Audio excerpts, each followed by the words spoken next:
Aviation history loves its firsts, but sometimes the airplane we remember isn't actually the one that got there first.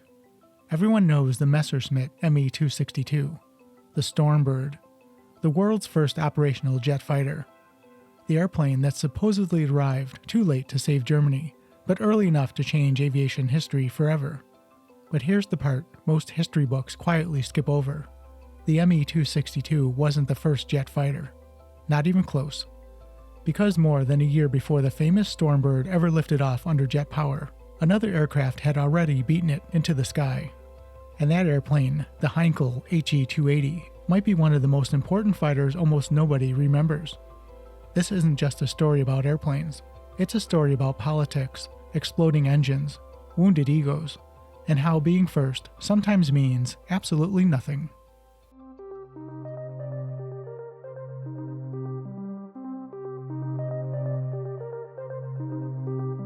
I'm Bill, and this is Buffalo Air Park. Let's dive in.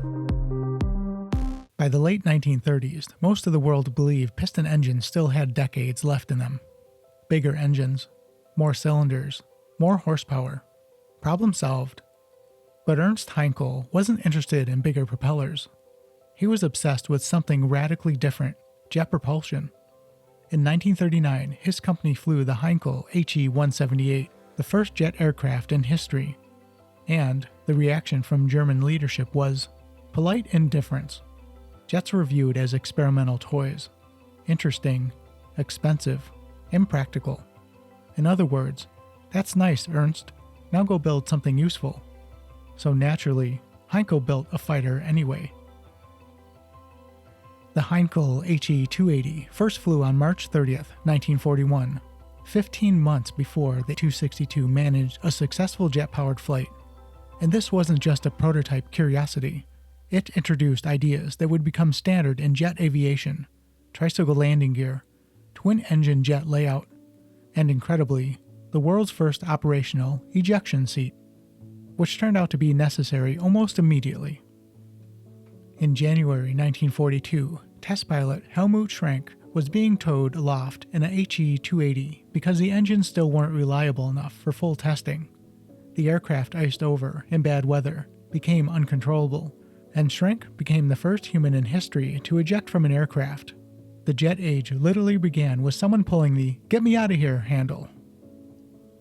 Despite development problems, the He 280 showed real promise. In a mock combat evaluation against the Focke-Wulf FW-190, one of the best piston fighters of the war, the jet completed 4 laps of the course while the FW-190 managed only 3. It climbed faster, handled well, and ran on kerosene instead of the precious high-octane aviation fuel. On paper, it looked like the future, but aviation history isn't decided on paper. It's decided in offices. For a brief moment, the future was sitting right there on the runway. And then, almost unbelievably, the decision makers walked away. Ernst Heinkel was brilliant. He was also not particularly diplomatic. Meanwhile, Messerschmitt had powerful allies inside the Luftwaffe procurement system. On March 27, 1943, Heinkel received a letter from aviation official Erhard Milch. The He 280 program was canceled. Officially, it was due to wartime priorities. Unofficially, Messerschmitt had won the political fight. And with that decision, the future of jet aviation shifted towards a very different airplane.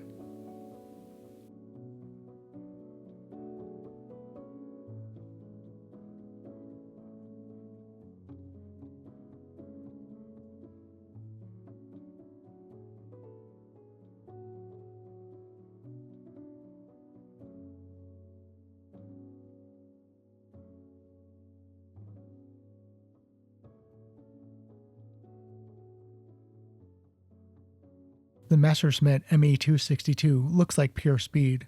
Swept wings, predator stance, engines hanging like clenched fists beneath the wings. But many of its famous features weren't planned breakthroughs. They were solutions to problems. The wings, for example, weren't swept for transonic aerodynamics.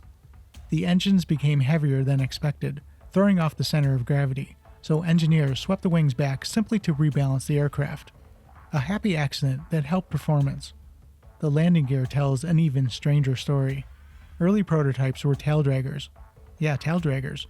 And without propeller wash flowing over the tail, the elevators barely worked during takeoff. Test pilot Fritz Wendel discovered the solution at over 100 miles per hour. He tapped the brakes violently to jerk the tail into the air so the wings could generate lift. Imagine accelerating down a runway in an experimental jet and intentionally hitting the brakes just to make it fly. Eventually, they switched to a tricycle landing gear. Probably a good call, right? The Me-262's engines were revolutionary. They were also fragile beyond belief. Germany lacked critical heat-resistant metals late in the war, so turbine components were made from lower-grade steel. Under extreme heat, the blades literally stretched and deformed. Engine lifespan averaged between 12 and 25 hours. That's not maintenance. That's a countdown timer. Throttle too fast? Fire. Too slow? Flame out. Pilots had to nurse the engines while Allied fighters hunted them down during takeoff and landings, the jet's most vulnerable moments. Then came the moment that aviation history still debates.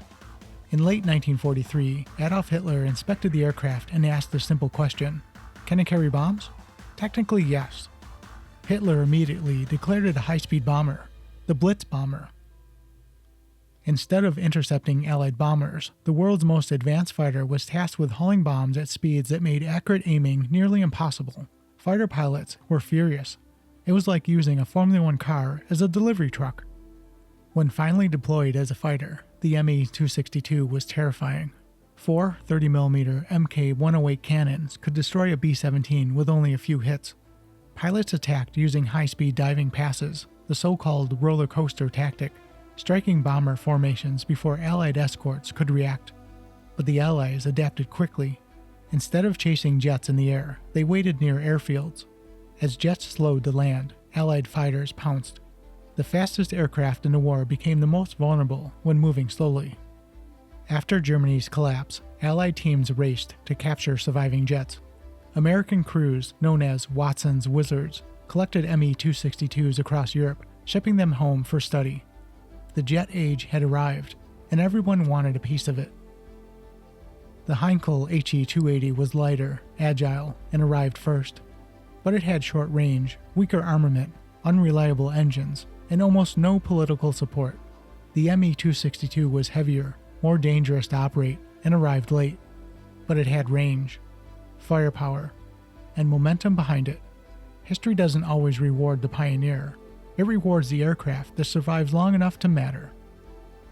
British test pilot Eric Winkle Brown later called the Me-262 the most formidable aircraft of World War II. And he wasn't wrong.